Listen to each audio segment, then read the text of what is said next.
Morning, guys. I hope you're having a great day. We're ready to start a new week in ELA.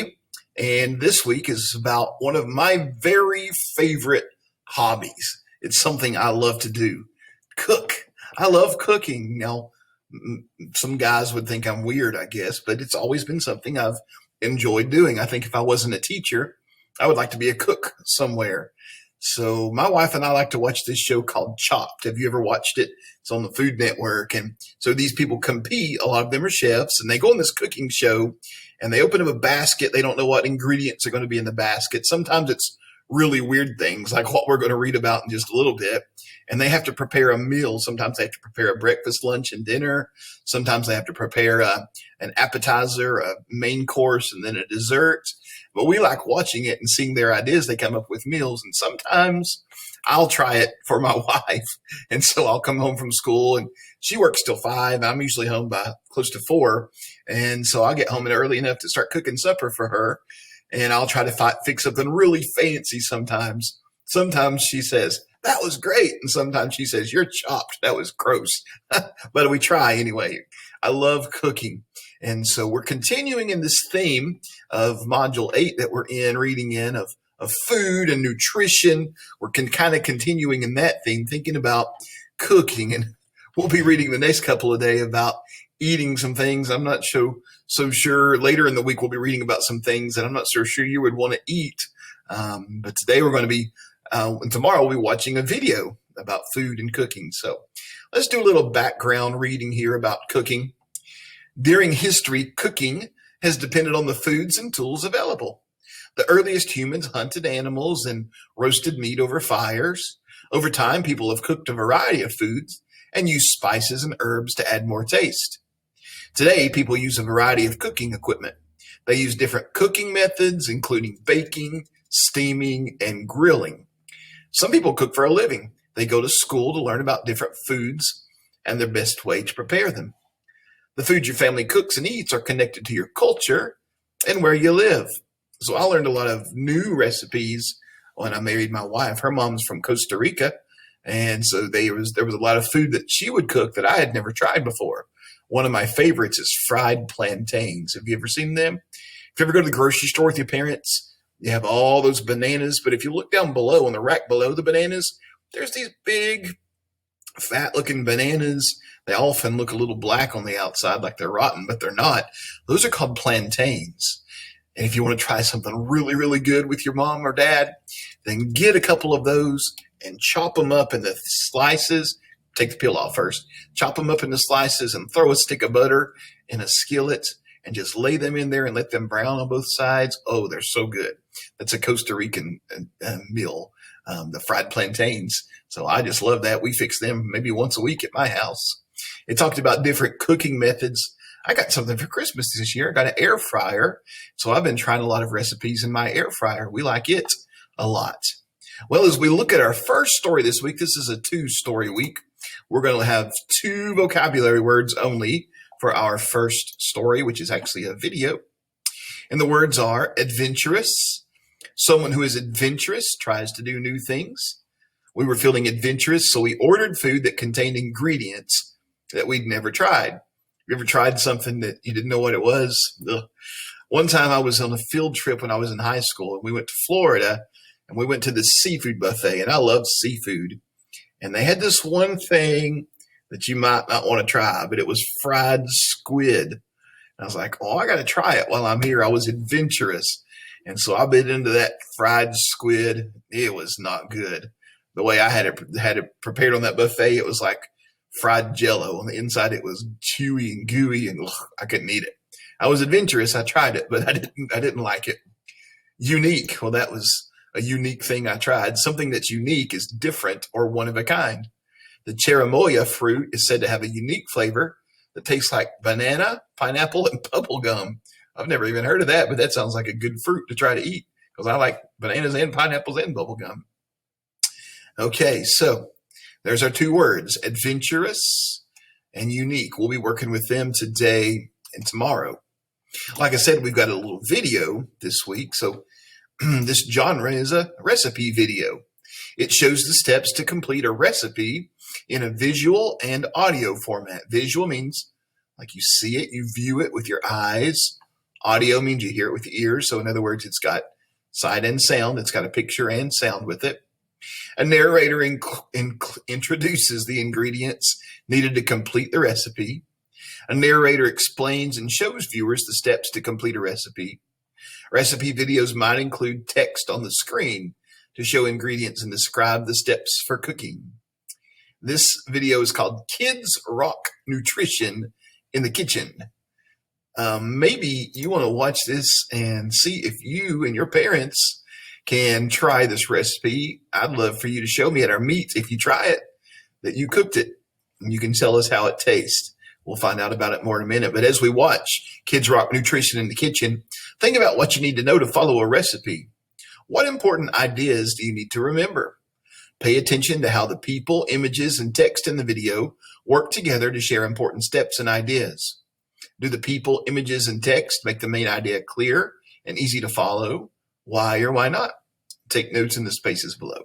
You don't have to take notes. You can in your book if you'd like to turn to this page in your book. I think it's on page, the video's not, but I think you've got some note-taking places on page 168 through 170 in your reading book if you'd like to jot anything down as you watch it. Well, are you ready to watch this? Let's find out more about this recipe.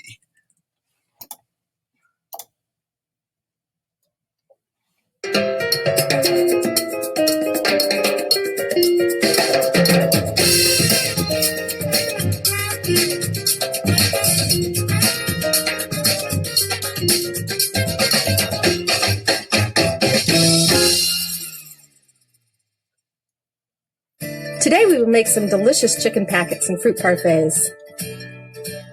Look at all these great vegetables we have to work with. So one of my favorite things about making these chicken packets is that you can put just about any vegetable in it that you like, and you can change up the flavors every time you make it by just adding a different set of ingredients. Let's wash our hands and then cut up a red pepper. Now remember, when you're working with knives at home, to always make sure a grown-up is around. There are really three things about this dish. We have the protein, which I'm using fish, and you're going to use chicken, and then we have the vegetables and the seasonings. Would it make a difference if you're using chicken or fish? Well, there are some differences cooking-wise. The fish takes a lot less time in the oven. The fish has important oils in it that are particularly healthy for you. They're both excellent sources of protein. Let's get started on your chicken. One of the things is to try something new if you're feeling adventurous today, or if there's something you haven't tried before, why not try something new? Or if you prefer, pick your favorites today, and the next time you make it at home, you can try something different. These are looking good. If you're making this at home with your family, and everyone wants to make it their own way, you can actually write names on the foil. Then when it comes out of the oven, you'll know exactly which one is yours. The oven is set to 400 and preheated. We'll come back to check on them in 20 minutes and make sure the internal temperature has reached 165 degrees. So after 10 minutes, we'll put the fish in. The fish will cook to 145 degrees internal temperature. While that's cooking, let's get started on the parfaits. Yay, dessert! We have some fruits here that you're familiar with, like strawberries, grapes, blueberries, and bananas. For toppings, we have some low-fat, whole-grain granola and some pecans. Some examples of whole-grain ingredients are oats, brown rice, whole-grain barley, and whole wheat. In our bowls here, we have some low-fat yogurt. Yogurt and milk sends calcium to your bones, so you can grow up to be a strong young man or woman in your case. How you do it is really up to you. Some people like to put the yogurt down first. Some people like to put the granola down first. I usually eat fruit for snacks, but sometimes I also eat them for breakfast. Fruit is a great snack. It can be good for breakfast, lunch, part of a meal, or dessert. Here you go. Do you remember what temperature it should be? About 165 degrees Fahrenheit. Perfect. Yay, it's done. Let's go eat. So here in this meal, we have the protein from the chicken and the fish, and we also have all the vitamins and minerals from the vegetables that we've used. So my favorite part was working with you guys to put our packets together and creating our own unique flavors, and now getting to taste how it comes out. Yeah, it tastes delicious. Stuff is like edible art. It's colorful and creative at the same time. I didn't know cooking healthy foods could be so nutritious and fun. On to the parfaits. I can't wait to dig in. Chef, I can easily make this at home for a snack, and I think I will sometime. You can use whatever fruits are in season. Switch it up, just like we did with the chicken packets. We can try different things different times. It's actually very easy to make this perfect. Today we made chicken and fish packets and a fruit parfait. It was very fun. And nutritious. And delicious. For more information about nutrition and healthy eating, and to find the recipes you've seen today, visit www.nutrition.gov.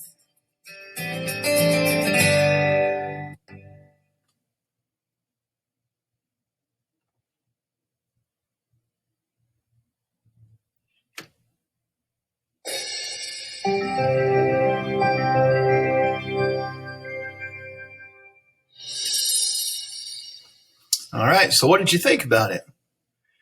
Is there anything you would have changed about it to make it a little better? Well, there was some things that I might have changed. I thought it was good and it looked really good. They showed us what they were doing, but they didn't really tell us what they were doing. It wasn't, we didn't really tell us how to make it. They just kind of showed us. She was brushing some oil on it, but she didn't say anything about it. They laid some chicken down first and put some vegetables on them. And then they didn't tell us what they were doing. They just did it. And then they wrapped it in aluminum foil. So it was good, but it needed a few more details, I thought. What do you think about that? Would you try that? Which one would you try, the fish or the chicken? I don't know. I like the idea. I might have to try it sometime at home. Okay, well, let's move on here. And so, of course, we've got our spelling, and we'll shrink this just a little bit, and our decoding we're going to look at. And so we're again looking at words with the vowel, consonant, consonant, vowel pattern. Vowel, consonant, consonant, vowel words have two consonants in the middle. Vowel, consonant, consonant, vowel words divide between the two consonants. So we're talking about syllables, how we say them. Some exceptions include words with consonant blends or consonant digraphs in the middle. So we look at these words here. Vowel, consonant, consonant, vowel. Content. Poster. Chicken. Sluggish. Distinct. Apron. Notice all these words as I'm saying them. They've got a vowel, consonant, consonant, vowel. Dismal, migrate, magnet, thicket, splendid, capture, decline, conduct, author, declare, expected, subject, contest, object, and in the sentence we had chicken for dinner. So these are all two-syllable words. No, they're not. Expected is three. But they're mostly two-syllable words with the vowel, consonant, consonant, vowel pattern in them. Some of them, did you notice the vowel in the front is a long vowel sound and some is the short vowel sound? Let's see if we can find ones with, which vowel sound they have. Content is short. O says its name. That's a long O sound. Chi is a short vowel. Is short. Di, short. Apron, that's a long vowel sound. Dismal, it's a short I. Migrate, it says its name. It's a long vowel sound. Magnet, that's short. Thicket, it's a short vowel. Says its name. Or it doesn't say its name, it's a short vowel. Capture, is a short vowel sound.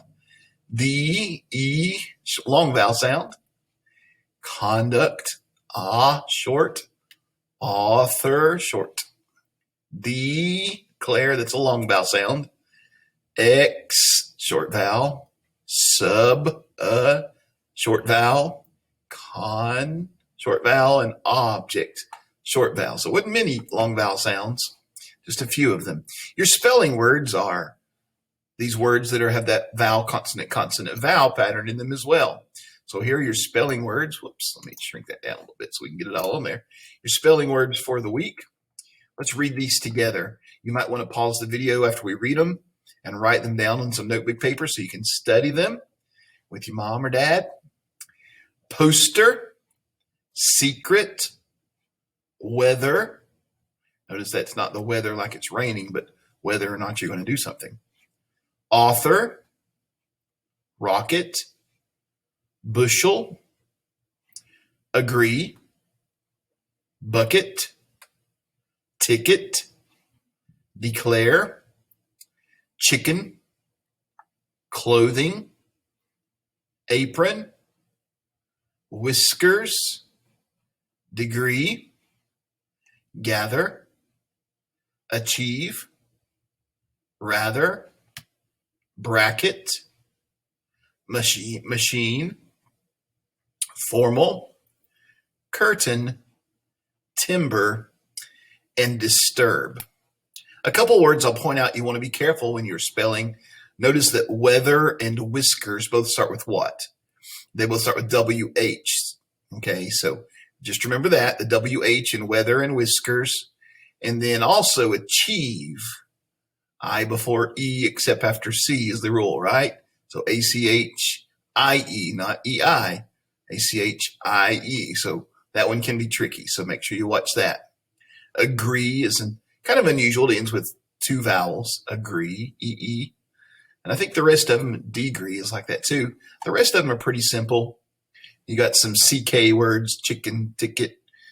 So watch them, rocket. But I think you'll do really well on the spelling this week. You will have spelling practice twice this week before your test. All right. You're going to have two things for me to do for me today.